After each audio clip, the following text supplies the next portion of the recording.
Hey Taurus! Hey guys, make sure to like, share, and subscribe. And oh, okay, just letting you guys know, I have two things going on before I get into your Fae blessings. One is I have a full moon reading already posted using this sexy Lens Rider tarot deck on my Patreon page. This is absolutely one of my favorite decks, hands down, to read. I've used it for like 3 years working on the psychic hotlines when I did work on them. And that was very insightful. Every time I'd read with this deck, super insightful. But that full moon reading is posted already to Patreon. It's $35. And then it's in a tier. You get 2 links because the video decided to split into 2. It's a long story, but I don't know how to use iVideo on a Mac, and I know how to use it better on my phone, and I couldn't transfer it. So that's why you guys get 2 links in that tier. The second announcement is I am going to be using the Isis Oracle deck to give you guys readings geared towards your specific zodiac sign for the month. You get 3 rites, rituals, and or incantations, at least. That's a minimum, starting with this deck. Now you guys, I think you had 4. I want to say y'all had 4, but you might have still had 3. I tried to keep it even Steven for everybody, but sometimes this oracle deck has different rites, rituals, and lessons you have to learn, and these go through conditional, like it like forces you to go through unconditional love, and where you are conditional, or where that is in your environment, or where that's going to you or coming from you. So if you would like to ask and invoke more unconditional love in your life, your light, then this is the way to go, because it's already posted on my Patreon. I will admit it is $100, but it's because I give you guys the ritual. I do the reading for y'all. On top of that, you're actually getting, if I give you guys alternatives if you can't do a rite or ritual, okay? And I explain how to do it. So there you go. All right, so now that we're done plugging myself in, if you would like to tip me or book me for an emergency session, you may do so in the link down below. And if you can't book me for like a live session during the times I'm available, you can still book me and just put recorded video, and I'll create a link for you with a private video going to your email, and there's your reading. So there's your emergency session. So also, last thing to note, guys, as I start shuffling for you, Taurus, book me between now and before Memorial Day weekend, because I will be on a 2-week vacation in June. I am a part of a wedding. Kind of last minute, was told I now have to walk like my mom down the aisle, and it's for one of my siblings, and I'm going to meet and greet new family. So it's going to take about 2 weeks because I'm now a part of the ceremony, and I have to plan for that. So I will be off those 2 weeks. I won't be available. You guys should still be able to get your oracle card readings. I do plan on having them done ahead of time. And I will be open back for personal appointments June 16th. Okay, guys? So hang on just a second. Okay, we got a bunch of neutral cards. I'm not going to take these, Taurus, because I'm taking only direct cards, or 1 neutral card, not like a bunch. So yeah, sorry about having to kind of give you guys those announcements, but I have to because my schedule is ever changing. So show me, please, give me clear divine guidance, my beautiful Sealy Court Fae beings for Taurus. Okay, hello. I'm not reading that. This deck doesn't necessarily read off of reversals, but like I always say, a reversal in this deck is just telling me where something isn't open yet, because this is a blessing, so it hasn't come yet, or the time for it is not here. Okay, show me for Taurus, please. Direct blessing that Taurus can work with for Easter week. Okay, what do we have? Y'all, all of these green cards. Ooh, a blessing of glamour. We're going to go with that. Okay, the rest of these cards we're not going to take. Now, the beauty of the Isis Oracle deck with these cards is this deck will help anchor down the blessings that come to you throughout the month. This reading is for a month, by the way, but even though your Fae blessings are ever changing, the beauty of it is even when you use this, the rites, ritual, spellwork, incantation, it'll enhance these even better. So that's awesome. So we actually have the blessing of a glamour. Now, glamour magic is a lot of fun. It's usually what the Fae are known for. And oh, FYI, most people don't know this, but Easter is actually a Fae holiday. It's called OSTI, I believe, IERA. And that's not to be confused with Osteria. OSTARA, I believe, is the one. That one's in March. And that one's used as like a Sabbath for pagan and Wiccan rituals, FYI. It's just so people don't get confused. But Taurus, how much fun is this? You get the Fae magic blessing of glamour. So like I said, the Fae are usually known for glamour magic. Now, what is glamour magic? Or what is a blessing of glamour? Well, glamour magic is usually it's known in witchcraft and other various magical circles, because glamour magic is not only prone to witchcraft. It is used to help enhance one's beauty, change one's physical looks, can make you invisible or give off the vibe of being unseen. And actually, glamour magic is kind of what the Fae use all the time because it cloaks them. But another thing is, like I mentioned when Scorpio got this, in True Blood, glamour wasn't necessarily used to cloak the vampires because they were already out, right? Of the coffin for my True Blood people in the series. What glamour magic was used, it was used to almost get information out of people but put them in a trance. Now, I don't feel like that's the same, but and then like people would kind of like wipe the mind of someone like to make them forget or to get them to feel a certain way. And they would like look them in the eyes and do it. But glamour magic, that's not necessarily glamour magic to me, but that is something to think about in terms of what is a glamour and what is it used for, but that was more like True Blood kind of lore. It wasn't actually necessarily Fae lore, but if you are a True Blood fan, Taurus, the Fae are the reason why, like Lilith and the Fae are the reason why the vampires in True Blood existed. So kind of cool if you think about it like that. So that's why like they would always feud. But I did want to point out that glamour magic with this blessing, I know this energy looks a little fierce for you, Taurus, but if you notice, it's Scorpio's kind of colors. The black with the red, and the gray. And I know, like, Taurus, for you, Scorpio mirrors your 7th house of partnership. And its full moon is actually coming up in May. And you're kind of feeling this. I suspect you might already be feeling the retrograde before it actually happens. Because sometimes when Mercury starts to, even before he goes pre-shadow, I've noticed when we all shifted like dimensions a couple of years ago, that the retrogrades seem to get a little longer. And that was driving me crazy because I was like, God, it's only 30 days. Why does it feel like a month and a half? So hang on. I'm going to have this just sit in here like this for a second. Because the thing is, Taurus, is like for you, you're about expanding and being just fun and creative and relaxed. And then you have this pressure of Mercury coming into your sign, which is an air sign, and you're Earth. And so it's like it's stirring the air around on your dirt, on your grass, on your soil, moving your livestock. And you're just like, can you not, Mercury? Like, can you not, please? Now, Taurus, it's riling you up a little bit, and then Mars is going to move into Taurus. I don't exactly know when right now. My information on all of that is currently, I haven't been able to do it because I've been trying to get ahead of Mercury retrograde. So give me a break. But he will be moving into Taurus. And Mars in Taurus is more like a relaxed Mars. But when you have Mars and Mercury together, they like to push and pull with each other. They like to play pranks on each other. They like to fire each other up because they feed each other, because air and fire feed each other, right? And so what'll happen is the beauty of this is the saving grace is you do have Uranus in your sign. So the only downside is Uranus is the planet of freedom. So this is where I'm going to tell you what exactly does freedom look like for Mars in Taurus. And what is it going to look like with Mercury retrograde in Taurus? Like, what type of freedom do you think that brings? Because usually Mercury retrograde is associated with delays in travel, delays in contracts, or contracts being skewed. I just had a huge talk with Aries about contracts. Negotiations going south to like shit real quick.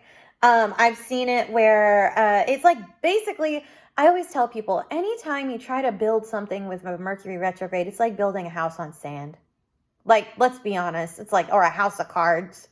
It'll look really cool once it's done, but it'll come down real quick. So what we need to use, and especially for you, because Mercury's trying to get you guys to reflect, and Mars is usually an action taker.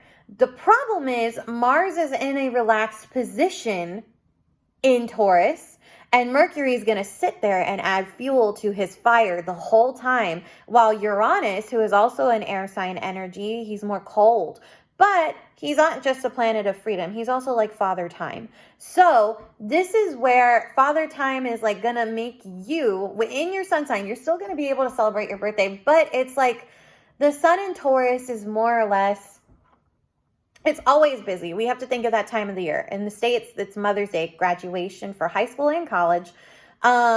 Wedding season starts. Like, it's always really jam-packed in the beginning of May, and then in my country, we have Memorial Day. So there's also a holiday at the end. So, and the beginning of summer. And so this is where, as we head further into Gemini season. But in April, as we're heading into your birthday season, it's kind of a slow start. So Mercury isn't actually able to rile you up just as much as he wants to. And so the thing is air can move dirt very easily, but fire can feed air, and you can put out fires with dirt. I know, it's insane. But this is where you're going to be asked to go within, because this is essentially glamour magic. When it came up for Scorpio, I told Scorpio to embrace more of that water hidden element. And I'm going to kind of tell you the same thing, because I would look to Cancer as your second house of progressional, like when I think of progressions, natal progressions, progressive chart progressions. Sorry guys, I can't talk today. I haven't had any food yet. I'm hungry. But but I would tell you guys to look natally at Cancer, because Cancer is essentially, hold on, it's actually your third house of communications. That's what you're going to use to ground that water down a little bit, to kind of make it heavy. And that irritates the air signs.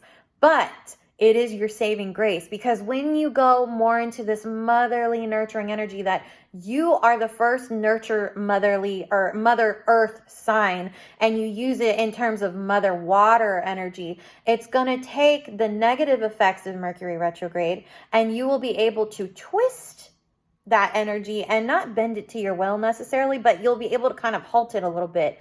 That doesn't mean you can control the retrograde, because if it's one thing I learned about Mercury retrograde, you do not control him. He controls you until you kind of put him in his place and remind him of who you are. Now, the beauty of this card with the blessing of glamour is, like I said, you can use this to enhance your beauty at this time, especially because it's a full moon in Libra. Full moon in Libra, definitely second best partnership for you, because you are ruled by Venus. Libra is ruled by Venus, and so is Pisces. Pisces is co-ruled by Neptune, Zeus, and Venus. So you can tap into this Venusian energy a little bit quicker during this full moon to help glamour you and glamour some aspects of your life. Because glamour is also, can be used as a form of protection if you think about it, because it's about cloaking. Now, some people in the spiritual community, to keep negative vibrations away from them, use a form of glamour magic with like a veil or a cloak in the ethereal, put it around them, etc., etc. That tends to fade very quickly. So what I would suggest instead is, yes, do that, especially if you're new and you're trying to go forward and you notice energies try to come at you. Try that first. If it doesn't last long, what I would also suggest is getting black onyx. Black onyx works. I love black onyx. And that will definitely cloak you from negative energies. And in fact, if you're going to use glamour magic, because it is the blessing of the week for you, and you get a black onyx, you could charge it under the full moon to bring balance in to your life to help keep you cloaked from negative energies. You can do that. Black onyx works, y'all. It really does. It really, really does. It's one of my favorite ones to work with, actually, for cloaking. Bloodstone does the same thing.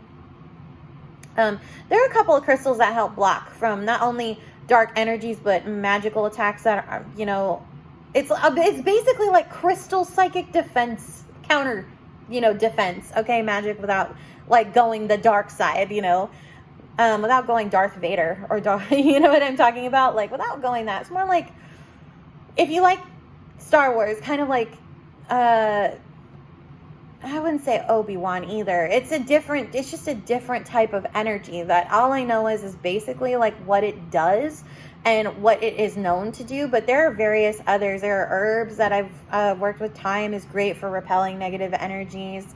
And it's honestly, my plan was to make black salt and put it in like a locket or something to keep around me during Mercury retrograde, to use it as a way to glamour me from Mercury retrograde, because usually Mercury retrograde messes with me so much because I have Scorpio and Sagittarius and Pisces like all in my chart. Like my son shares Scorpio Sagittarius like on that day, and then I'm a Pisces rising, so I literally have like all the Greek kind of big powerhouse deities like in my sun sign. And it's like, because of that Sagittarian aspect, Mercury is always pranking me is what it feels like.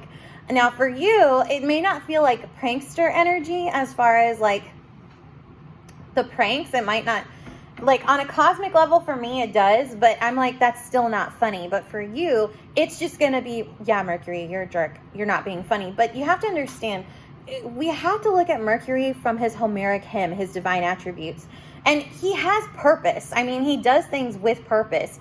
So the thing is, you have to remember that Mercury in retrograde is trying to get you to reflect on something, this is where I would say, if you're going to use that water energy as you cloak yourself, and honestly, I would carry this energy into the retrograde with me, even though that card may not come up, it might still help you on your pathway while dealing with Mercury in retrograde, because it's going to be the latter of your birthday season. But oh, by the way, happy birthday to all of my Tauruses. I haven't quite said it yet because I've been more concerned about how the retrograde is going to affect you guys in May versus April. But once May comes around, past May 3rd, we're full retrograde mode, babes, and it's going to be intense. And so it's going to be intense because you're going to get riled, and I need you guys to calm down.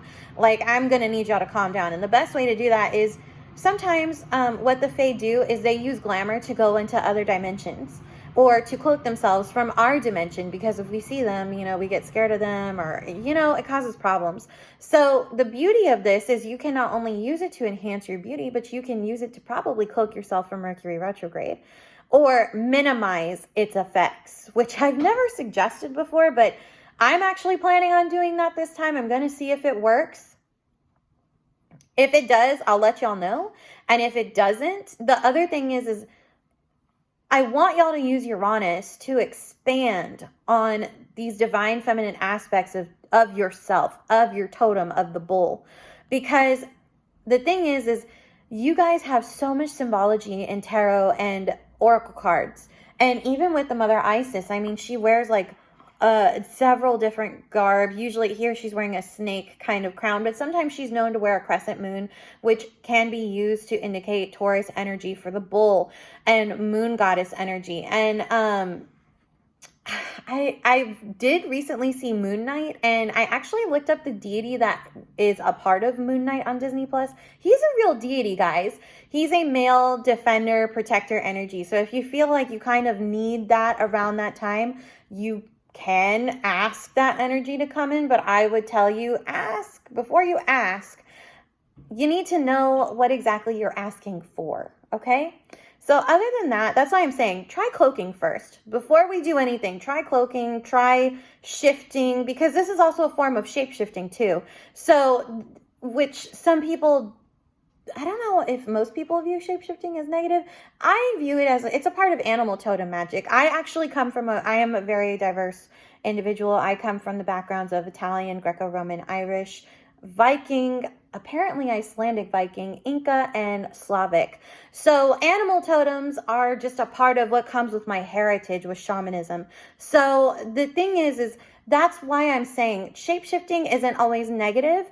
In its forms of magic, it can be used in terms of animal totems too, which I would say if you're going to use glamour magic, Try using it to connect to a totem that will also help protect you or mitigate Mercury retrograde's effects as we go more into that. And especially this week is the week to necessarily start that, you already have the support. So there's that. And then when you work with the Mother Isis deck, the rituals, rites, incantations, we can go and anchor those things further. So other than that, guys, that's what I have for you for the week. Happy Easter. I will be posting your Easter readings. I'm a little bit busy. The after Easter readings. I'm going to try and get them done as soon as possible, but my environment is not allowing me to do that at this time. So I have other things going on. If it weren't for that, I'd have them out quicker, but I don't. So other than that, guys, if you would like to tip me again or book an emergency session with me, the link for that is down below. Join me for the full moon or join me on your Isis Oracle deck. All of that, those Patreon links are down in the description box below. I love you so much. I will see you soon. Bye, Taurus.